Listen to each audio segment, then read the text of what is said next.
Greetings, ladies and gentlemen. My name is Kanari Chandra, and today I will be presenting my research paper, which titled "The Prospect of FinTech to Enhance the Financial Inclusion of Young Muslims in Southeast Asia's Emerging Markets." So, as for the introduction, here I include the main points of this part of presentation for you to better understand the essence of the research background. So, as a start, finance is a crucial industry that supports various sectors, including manufacturing and services. Furthermore, globalization has led to the expansion of digital economy, hence making financial technology an influential driver in the industry. Digital finance has opened the door to economic inclusion, which is something that is not easily possible through conventional or traditional finance practices. We can see the positive result of digital finance as in developed countries like United States and Singapore. Digital finance has contributed to their GDPs by 7.4% and nearly 15% respectively in 2021 according to McCain and Naik. Moreover, the implementation of digital finance can also benefit emerging markets. According to McKinsey, with digital payments adoption, it can boost emerging markets' GDP by about 6%. Islamic finance, on the other hand, is a currently growing trend in the financial industry, offers Sharia compliant services catering to non Muslims seeking ethical finance practices.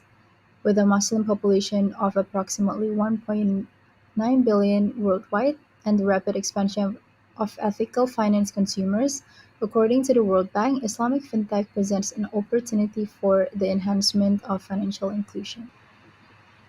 Moving on to the problem identification or statement of this research. So, the idea is derived from the future that will be filled and possibly led by the young generation itself. Thus, an appropriate level of financial inclusion is necessary, especially as the generation is often excluded from the financial industry due to maturity concerns. For that reason, the research question and objective has generated with the research question being, does the financial technology approach to Islamic finance potentially enhance the financial inclusion of young Muslims?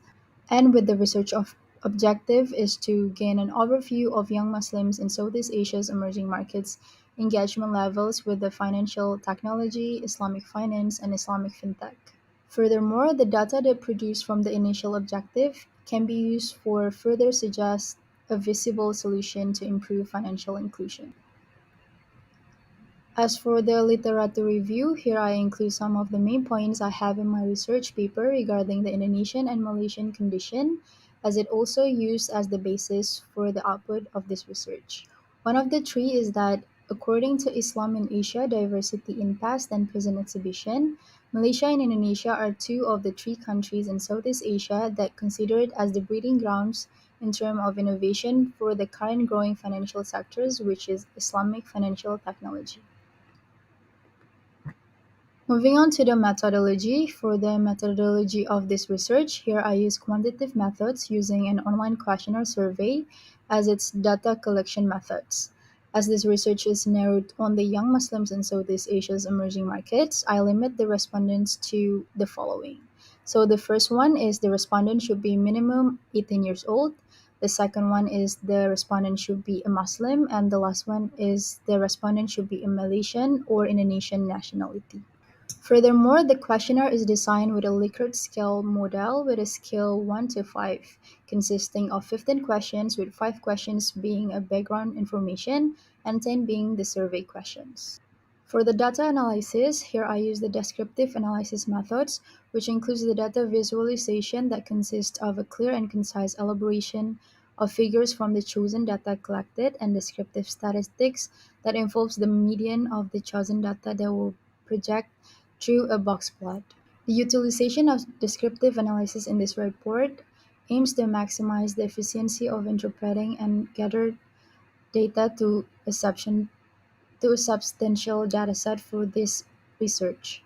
Enacting this particular method will facilitate this research by projecting patterns, trends, and possible relationship between the dataset and the objective of this research, which is this the specific segment of this research. Hence, the incorporation of data visualization and descriptive statistics in this process will lead to a comprehensive summary of the datasets that are to be presented in this report by providing a clear and concise information in the form of descriptive derived from the chosen data and figures.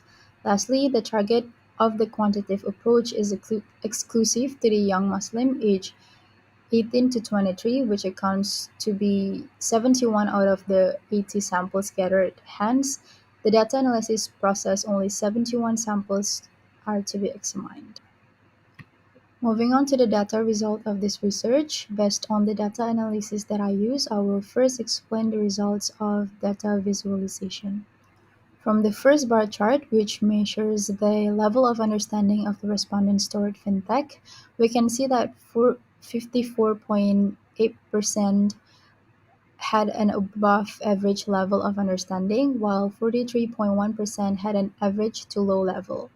The overall level of understanding was considered to be moderate, with those with a good understanding being superior. Hence, the bar chart indicates that the respondents aged 18 to 23 have a decent level of understanding of financial technology. The second bar chart measured the familiarity level of the respondents by asking their knowledge of Islamic finance compliance, with one being unfamiliar and five representing more knowledge. The data visualization shows that 97.2% of the respondents acknowledge the prohibition of riba as Islamic finance compliance, but six of them have more advanced knowledge regarding Islamic finance compliance, and the remaining two respondents being unfamiliar with Islamic finance aspects. So the next one, these two bar charts measure the level of interest of the respondents in Islamic finance. A conclusion can be drawn from the first data visualization, which is the left one, that the level of interest of respondents aged 18 to 23 in using Islamic finance lies more in the middle and is more inclined to be in the unenthusiastic scale towards Islamic finance.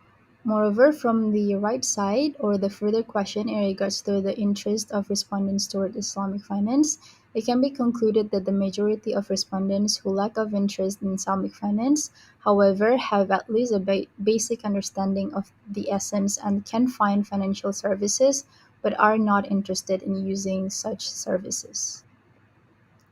So moving on to the descriptive statistic results. So the descriptive statistics are used to determine the possible engagement Islamic financial technology could have with a specific segment, which is respondent age 18 to 23, relying on their own perspective. So the box plot in this research show that respondents with a specific segment, which is age 18 to 23, are more likely to believe that Islamic financial technology will help their generation engage in financial inclusion. So a little bit about the box plot. The upper whisker represents the highest value in the dataset, while the third quartile separates the 25% of the data's maximum value from the rest. The median value is 4, which is in the Likert scale, meaning somewhat engaged, indicating a left skewed distribution. From there, we can see that the median value is more concentrated in the upper whisker, indicating a negative skewness, which suggests that the majority of respondents believe that Islamic financial technology will help their generation to enhance the level of financial inclusion. This positive results obviously response is constructive towards the research objective. So, to conclude, by integrating the outcomes from the literature review and the quantitative analysis, the objective of the research can be satisfied, as it is portrayed through the literature review that the current condition in Indonesia and Malaysia are appropriate to boost the financial inclusion of young Muslims through Islamic fintech. Backed by the data analysis results that suggest young Muslims in Indonesia and Malaysia have a decent financial technology understanding, along with a moderate acknowledgement of Islamic finance, followed by the fact that to some extent they are agree or are optimistic that the Islamic financial technology approach can facilitate the enhancement of their generation's financial inclusion in the future. Therefore, a conclusion can be drawn that the financial inclusion of young Muslims can be maximized through Islamic fintech by ensuring that the provisions offered, aside from those derived from Sharia based banking, align with the interests of the young Muslims. For instance, the flexibility provided by the financial services and added value such as lower cost fee. In addition to that, ensuring that young Muslims have an adequate level of financial literacy is as important as providing satisfactory services in enhancing financial technology in Islamic finance recognition among young Muslims, which as a result will help boost their financial inclusion and consequently support the economic growth of the country that implements it. Moving on to the recommendation, which is the last part of this presentation.